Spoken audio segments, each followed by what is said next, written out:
Hi hello నమస్తే అందరు బాగున్నారు కదా. నేను కూడా బాగానే ఉన్నాను. ఈరోజు వీడియో చాలా ఇంపార్టెంట్ అనమాట. ఇలాంటి అవకాశం ఇంకొకటి రాదు. ఈరోజు నేను చెప్పే ఈ స్టాక్ గురించి మీరు పూర్తిగా వినండి. ఎందుకంటే మార్కెట్ అనేది ఎప్పటికప్పుడు ఏదో ఒక కారణాల చేత పడిపోతూనే ఉంటుంది.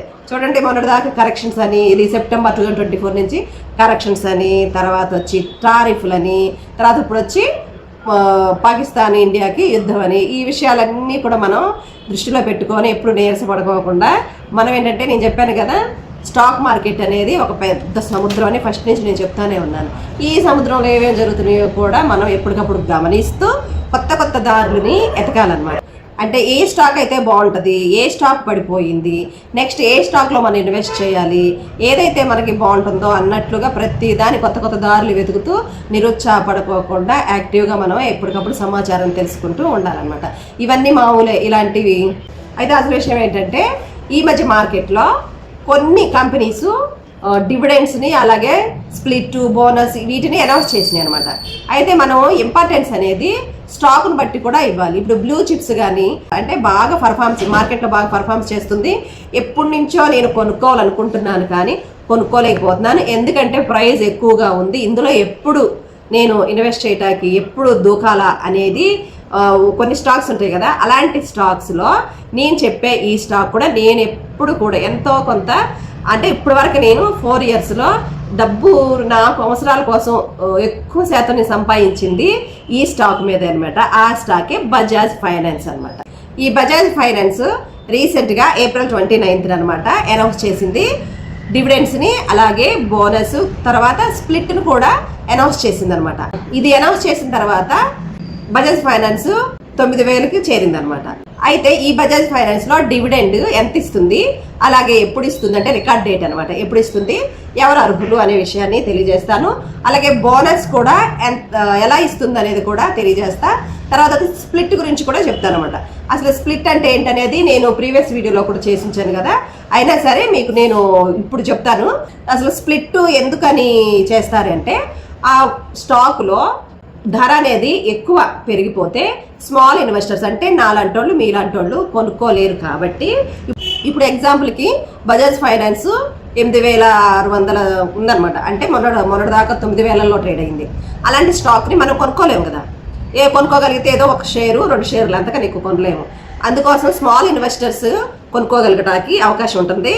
అలాగే కంపెనీ వాళ్ళు ఇంకా ఇన్వెస్టర్స్ని పెంచుకోవడం కోసం ఈ స్ప్లిట్ అనేది చేస్తూ ఉంటారనమాట. అంటే స్ప్లిట్ అంటే ఇప్పుడు స్టాక్ ధర ఒక 5,000 ఉందనుకోండి, 5,000 1:1 అన్నారు అనుకోండి.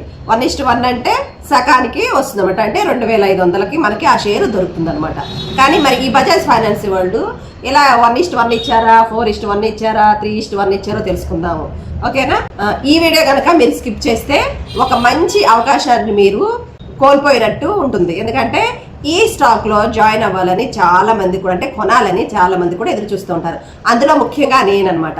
నేను ఎప్పుడు కూడా చెప్పాను కదా మీకు, బజాజ్ ఫైనాన్స్ మాత్రం నేను వదలను. అది ఎంత రేట్ అయినా కొంటూనే ఉంటాను, పెరిగినప్పుడు అమ్ముతూ ఉంటాను. అయితే ఇప్పుడు మరీ ధర ఎక్కువ అయిపోయింది కాబట్టి నేను ఎదురు చూస్తా. చెప్పాను కదా మీకు 7,500కి వస్తే కొంటానని. ఆ 7,500 కన్నా ఇంకా తక్కువకే వస్తుందన్నమాట ఈ బజాజ్ ఫైనాన్స్. అందుకోసం నేనేం చెప్తున్నానంటే, ఎప్పుడైనా సరే మీరు చాలా మంది కూడా పెన్నీ స్టాక్లు వెనకాల పడుతున్నారు, అంటే ధర తక్కువ ఉన్న వాటి మీద పడుతున్నారు. ఎప్పుడైతే క్యాపిటల్ పెద్దగా ఉన్న స్టాక్స్ ఎంచుకుంటామో మనకు వచ్చే లాభం కూడా ఎక్కువే ఉంటుంది. అలా మనము ఎంచుకునే స్టాక్ను బట్టి ఉంటుంది అనమాట. ఏంటంటే ఆ స్టాక్ ఎప్పుడు కూడా ఆరోగ్యవంతంగా ఎదుగుతూ ఉండాలి. ఓకేనా? అలాంటి స్టాక్స్ని ఎప్పుడు ఎదుగుతూ ఉండాలన్నమాట. అలాంటి స్టాకే ఈ బజాజ్ ఫైనాన్స్. దీని హిస్టరీ చూసుకుంటే 1998లో ఈ స్టాక్ లిస్ట్ అయింది. ఆ లిస్ట్ అయినప్పుడు 10 రూపాయల నుంచి 20 రూపాయల మధ్య అనమాట అది ట్రేడ్ అవుతూ ఉండేది. తర్వాత 10 సంవత్సరాల్లో అంటే 2014 సంవత్సరంలో ఇది 141 రూపాయల దగ్గర ట్రేడ్ అయింది. తర్వాత ఇది వచ్చి 2024 మొన్నటి దాకా కూడా, పోయిన సంవత్సరం వరకు కూడా ఇది 6,200లో ట్రేడ్ అయ్యేది. ఇప్పుడు ఒక 4 నెలల్లోనే ఇది 9,000 దాకా వచ్చేసింది. చూడండి, ఇది ఒక మంచి ఆరోగ్యకరమైన స్టాక్ను మనం ఎంచుకుంటే ఇలా ఉంటుందన్నమాట. అప్పుడు 15 రూపాయల దగ్గర స్టాక్ కొన్న వాళ్ళు ఇప్పుడు చూసారే మరి 9,000 దాకా వెళ్ళిపోయింది. ఈ స్టాక్ అన్నమాట. ఈ స్టాక్ చాలా సంవత్సరాల తర్వాత మళ్ళీ స్ప్లిట్ అవుతుంది. ఈ స్ప్లిట్ అయ్యేటప్పుడు కంపల్సరీ అసలు మీరు వదలొద్దు. నేను ఎందుకు చెప్తున్నానో కూడా మీరు అర్థం చేసుకొని ఈ వీడియో మొత్తం చివరి వరకు చూడండి, ఓకేనా? మీకు వీలైన షేర్స్ని కూడా కొనుక్కునే అవకాశాన్ని ఈ బజాజ్ ఫైనాన్స్ ఇస్తుంది అనమాట. ముందుగా ఈ స్టాకు ఏప్రిల్ 29 అనౌన్స్ చేసింది అన్నాను కదా, అది ఫస్ట్ డివిడెండ్ గురించి తెలుసుకుందాం. ఒక్క షేర్కి ఈ డివిడెండ్ ఎంత ఇస్తుందో అనేది తెలుసుకుందాం, ఓకేనా? ఈ బజాజ్ ఫైనాన్స్ డివిడెండ్ ఎలా వస్తుందంటే 2 విధాలుగా ఇస్తుంది. ఒకటేమో ఫైనల్ డివిడెండ్, అలాగే స్పెషల్ డివిడెండ్ కూడా ఇస్తుంది. ఫైనల్ డివిడెండ్ వచ్చి 44 రూపాయలు, అలాగే స్పెషల్ డివిడెండ్ వచ్చి 12 రూపాయలు. మొత్తం ఎంత అయింది? 56 రూపాయలు ఇది ఒక్క షేర్కి డివిడెండ్ ఇస్తూ ఉందన్నమాట. ఆ రికార్డ్ డేట్ ఏంటో తెలుసుకుందాం. రికార్డ్ డేట్స్ని మీరు రాసుకోండి, ఓకేనా? అయితే డివిడెండ్ ఇచ్చే రికార్డ్ తేదీ ఎప్పుడంటే స్పెషల్ డివిడెండ్ ఏమో మే 9వ తారీఖున, అంటే ఈ నెల 9వ తారీఖునే ఇస్తుంది. అలాగే ఫైనల్ డివిడెండ్ వచ్చి మే 30వ తారీఖున అనమాట. అంటే ఈ లోపు షేర్ హోల్డర్స్ యొక్క ఆమోదం పొందిన తర్వాత అనౌన్స్ చేస్తారనమాట. రెండవది వచ్చి స్టాక్ స్ప్లిట్ అనమాట. 1:1 నిష్పత్తిలో ఈ స్ప్లిట్ అవుతుంది అనమాట. ఈ స్టాకు అంటే 200 ఉంది అనుకోండి, 100 రూపాయలు అవుతుంది అనమాట. ఈ స్టాక్ చెప్పాను కదా, స్ప్లిట్ ఎందుకు చేస్తారో, స్టాక్ లో ఎక్కువ ఇన్వెస్టర్స్ ని ఆహ్వానించడం అనమాట. అంటే చిన్న ఇన్వెస్టర్స్ ఎక్కువ కొనుక్కోగలుగుతారు కాబట్టి వాళ్ళకి సరసమైన ధరకి ఇప్పించడానికి చూస్తారు. అలాగే స్టాక్ లో లిక్విడిటీని పెంచుకోవడానికి ఈ కంపెనీ ఇలాంటి నిర్ణయాలని తీసుకుంటారు. అయితే ఈ స్ప్లిట్ అనేది రికార్డ్ తేదీ అనేది మాత్రం ఇంకా ప్రకటించలేదు. మీరు నా టెలిగ్రామ్ ఛానల్ ఫాలో అయితే అక్కడ నేను ఎప్పటికప్పుడు న్యూస్ వేస్తూ ఉంటాను కాబట్టి మీరు అక్కడ చూసుకోవచ్చు. అయితే ఇది జూన్ 27 లోపే, అంటే ఎప్పుడైనా కానీ ఈ స్ప్లిట్ అనేది అనౌన్స్ చేయొచ్చని చెప్పారనమాట. అంటే జూన్ 27 లోపే ఉంటుంది కానీ పైకి వెళ్ళదు. కాకపోతే ఏంటంటే ఇంకా డేటు ప్రకటించలేదు. మూడోది వచ్చి బోనస్ ఇష్యూ. ఈ బోనస్ ఇష్యూ కూడా మొన్న ఏప్రిల్ 29నే ప్రకటించారు. ఈ బోనస్ ఇష్యూ వచ్చి 4:1, అంటే ఒక్క షేర్ ఉంటే మీకు 4 షేర్లు వస్తాయి అనమాట. అది ఎప్పుడు వస్తాయి అంటే మీరు రికార్డు డేటు, అంటే ఇంకా అది అనౌన్స్ చేయలేదు. దీనికి కూడా బోనస్ ఇష్యూ కూడా ఇంకా రికార్డ్ డేట్ ఇవ్వలేదు, కానీ ఇది కూడా జూన్ 27 లోపే ఉంటుందన్నమాట. ఎప్పటికప్పుడు మీరు న్యూస్ ఫాలో అవుతూ ఉంటే, ఇప్పుడు ఎగ్జాంపుల్ రేపు బోనస్లు ఇస్తున్నారనగా ఈ రోజు స్టాక్లో మీరు ఇన్వెస్ట్ చేసినా కానీ మీకు కూడా ఒక షేర్కి 4 షేర్లు అనేవి తప్పకుండా వస్తాయి అన్నమాట. ఇక్కడ స్ప్లిట్ కానీ బోనస్ కానీ ఈ రెండింటికి కూడా రికార్డ్ డేట్ అనేది ఇంకా ఇవ్వలేదు. జూన్ 27 లోపు ఇస్తారు అనేది తెలుస్తుంది. ఇది గుర్తుపెట్టుకొని మీరు ఎక్కడైనా రాసుకోండి. ఈ బజాజ్ ఫైనాన్స్ ఎప్పుడైతే ఈ 3 కూడా ప్రకటించిందో, అంటే డివిడెండ్, బోనస్, తర్వాత వచ్చి స్ప్లిట్, ఇది ప్రకటించగానే ఏప్రిల్ 29వ తారీఖున 9,100 రూపాయల దగ్గర ఈ షేర్ ప్రైస్ అనేది ట్రేడ్ అయింది అనమాట.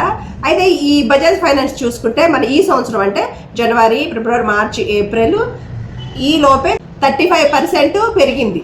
అలాగే దీని యొక్క రిజల్ట్ చూసుకుంటే Q4 2025లో చాలా ఆకర్షణీయం. అంటే దీని యొక్క అన్ని రెవెన్యూ ఏంటి, తన ప్రాఫిట్ ఏంటి అన్నీ కూడా గ్రోత్ని పెంచుకుంది, చాలా పాజిటివ్గా వచ్చిందనమాట. అయితే నేను చెప్పాను కదా, ఇవి ఇంకా బోనస్ ఒకటి, స్ప్లిట్ ఒకటి రికార్డు డేట్ని ఇవ్వలేదన్నమాట. అందుకోసం ఎప్పటికప్పుడు మీరు ఈ యొక్క న్యూస్ని మీరు ఫాలో అవుతూ ఉండండి, న్యూస్ చూస్తూ ఉండాలి.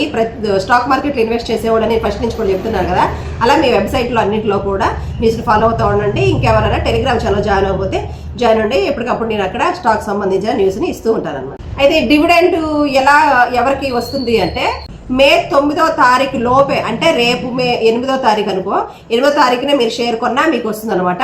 9వ తారీఖున బజాజ్ ఫైనాన్షియల్ ఎవరికైతే షేర్స్ ఉన్నాయో వాళ్ళందరూ కూడా డివిడెండ్స్ అనేవి వస్తాయి. నా సలహా ఏంటంటే మీరు ఒకవేళ డివిడెండ్స్ని పొందాలనుకుంటే మే 9వ తారీఖు లోపే మీరు షేర్స్ని కొనుక్కోవాలి. తర్వాత మీరు బయటికి రావచ్చు అనమాట.